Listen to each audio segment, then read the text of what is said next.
Yo, what is up guys? It is Samool back again with another Epic 7 update preview for you guys today. And today we're going to be talking about the roadmap for the second half of 2022. Now, in my opinion guys, I think this update is going to be one of the biggest updates we've ever had on Epic 7. There are a lot of QoL changes coming to the game, and you're going to see that, the game is definitely updating itself and making a lot of adjustments and pretty much responding to a lot of complaints that a lot of the community has had. Now you're going to see, we're just going to go down the list one by one and talk about what's going to be changed. Basically, like they said, guys, the direction for the update is going to be gameplay improvements here, support growth for new and returning heirs, basically because there's a lot of new players. They want to make it so it's easier to progress, which I kind of agree. Once you beat Wyvern, it kind of comes to the point where you don't really know what to do, and they're trying to help you out with that, especially because there's a lot of new units. You also need to actually level up a lot of units as well, and they're definitely helping out with this update. There's going to be new content, and like I said, QoL and UI improvements, otherwise known as quality of life and user interface. Just a lot of adjustments to make the game better.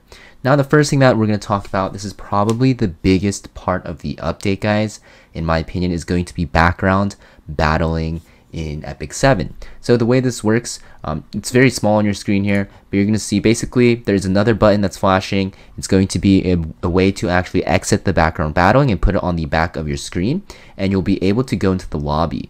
Now basically you can farm whatever you want in the background and be able to do stuff such as like Labyrinth, Automaton Tower, Abyss, other hunts, right, and stuff like that. So basically anything is up for grabs while you're doing it. You can even play PvP in Arena and World Arena and do Guild Wars as well. Now at first I thought it'd be very limited, where you'd only be able to do something like PvP or World Arena, but actually you can do pretty much anything that you want. So I think this is very cool.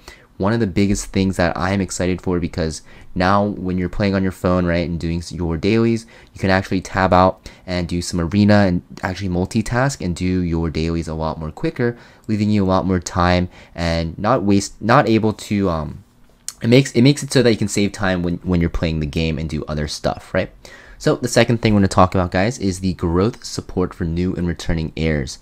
So basically they're making it so that it'll be a lot easier to test out units and actually have units upgraded. Basically the way this works is you'll be able to select one unit, and that unit will get boosted. And what I mean by that is they'll get like 6-starred, fully awakened with fully enhanced skills, and you can choose one unit at a time to receive this buff, and you can swap out a hero every 3 days basically. And basically when you grant this unit this buff, this Grace of Growth, you can actually use them in pretty much any area of content besides defense teams and for supporters. You can also use them in World Arena. So I really like the system because you can actually test out a lot of new units this way. And also as a newer player, you can also actually just, buff a unit instantly and, clear area of content that you really need like help in, like adventure mode, for example. And then you can swap out that unit for another unit and then use that in another area of content, right? So pretty cool. They're also adding a lot more web events to the game, especially for newer players. You're going to see that you're going to get a lot more quests now, and you'll get a lot more rewards. So pretty nice. You get like free artifact tickets, and then you get like +9 free summons for 7 days. That is crazy.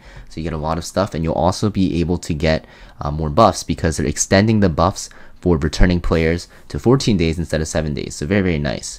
Also, you'll see that they're going to add more beginner web events. You're going to see, there's a lot of stuff coming. They're basically showing how you'll be able to get the events now. So at the start of the game, you get the new and returning player buffs, right? During episode 1, you get another web event buff, and during episode 2, this is the beginner's guide, and then the Mulagora challenges will now unlock based on rank, and the Hunt Expert Challenge event will always be available now, and you can see you get it after rank 10 and after you beat Hunt level 6 or above.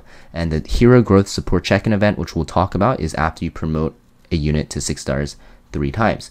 And for the 3 stars, not 3 stars, the 6 stars that you promote, you're going to see that you get a lot of rewards, right? You get like bookmarks, Molagoras, which are very nice. You get epic catalyst selection chests. I think this is very nice. You get 10 epic catalyst selection chests and 15 rare ones as well, so you can instantly awaken them, and you'll get EXP boosters as well. That being said, more QoL changes, guys. Basically, you can just click one button now and be able to access connections, Moonlight Blessing, and connections and specialty changes, making the game a lot more user-friendly, right? Because of the fact that there's so many QoL updates. So that thanks Smilegate for that. We also have the Moonlight Theater coming out. Moonlight Theater is basically going to be talking about the lore and stories from different worlds in Epic 7, basically with Moonlight units. If you guys didn't know, Moonlight units come from a different dimension, and they're going to talk about a lot of that stuff. And yeah, you can use your gold to buy these theater tickets to watch these stories. You get mystic medals when you watch it as well, so free mystic medals. They're also adding 3 team arena battles. This is probably going to be very late into 2022 before the year ends, and you're going to see that it's going to be casual PvP content, nothing too serious, but it's going to be where basically you're playing with 3 teams and it's 3v3, and it's just a new area of content to mess around with. I think it'll be pretty fun. If you guys are looking for fun content and more PvP content, this is definitely something to look forward to. Now, one of the biggest PvE changes here we're going to see is the Labyrinth Revamp and addition of more rewards. So they're basically changing it so that Labyrinth is going to be revamped and not take as long, which is very nice because honestly, who likes Labyrinth? Labyrinth is super annoying to clear through and the rewards are very bad. So they're actually tackling 2 of those problems at once. They're going to make the labyrinths a lot more easier to navigate through and also make the rewards a lot more better. And also, if you explore the entire labyrinth, you'll get a lot of rewards as well. And it should be easier to explore through because of the fact that it is going to be revamped so that it is easier to go through. They're also changing normal raid into normal labyrinth.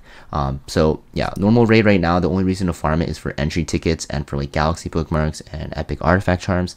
And because Smilegate realized this, they are changing normal raid to another, just a labyrinth mode, and instead they're going to be adding a challenge mode for hell raid, so there'll be better rewards there, probably because of the addition of new sets, right?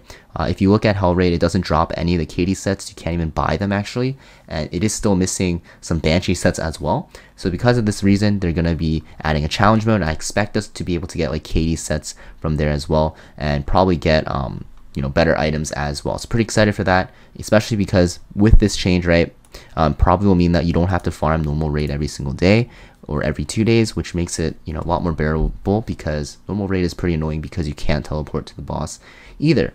They're also adding another labyrinth, so more labyrinth stuff.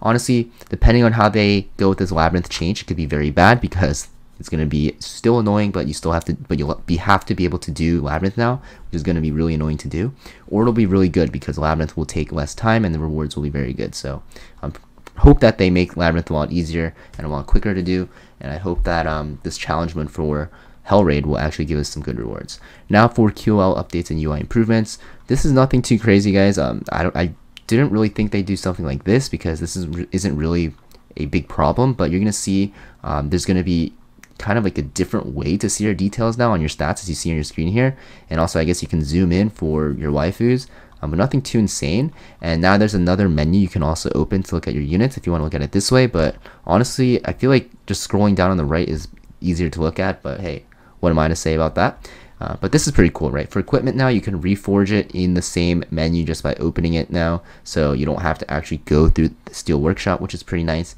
And also you're going to see another thing here is going to be that there's going to be new lobby types. So Epic 7, you kind of get sick of the old pub lobby screen that has been there since release, so they're making a new lobby screen. This one looks pretty nice as well, with Angelica and Magical Girl DN, so I'm pretty excited to customize my screen. It was a long time coming, and finally they've done it.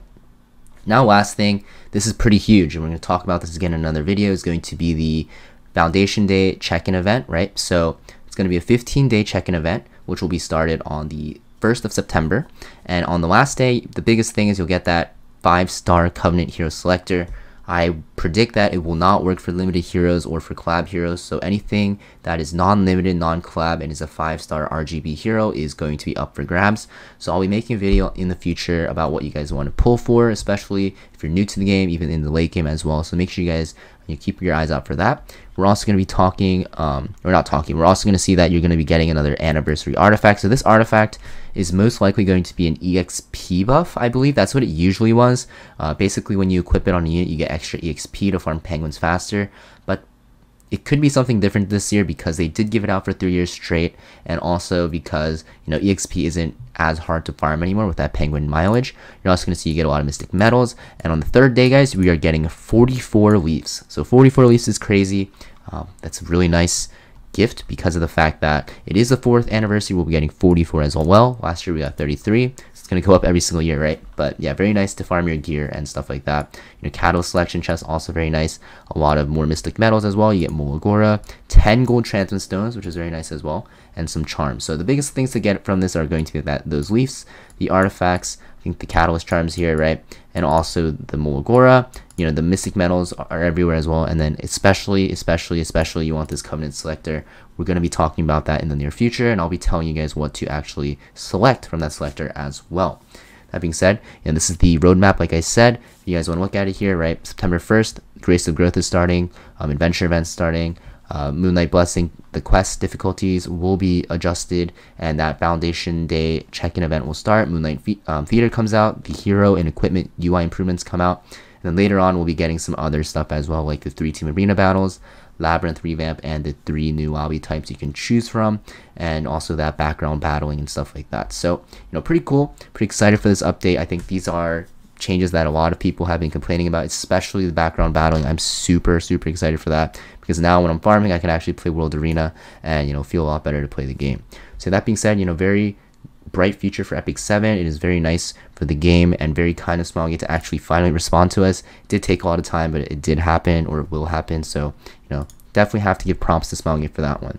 That being said, I'll be releasing a video on the Covenant Selector in the near future. If you guys are watching this past September 1st, that video is probably out, so you guys want to check it out. And also we'll be doing a giveaway on Instagram at 20k subscribers. Should be within a month or two, so make sure you guys hit me up on Instagram. Should be in the description box down below. Just follow my Instagram account, and I'll be posting on there when the giveaway starts. Also, we'll be posting on YouTube in a video as well. That being said, I'll see you guys next video, and peace.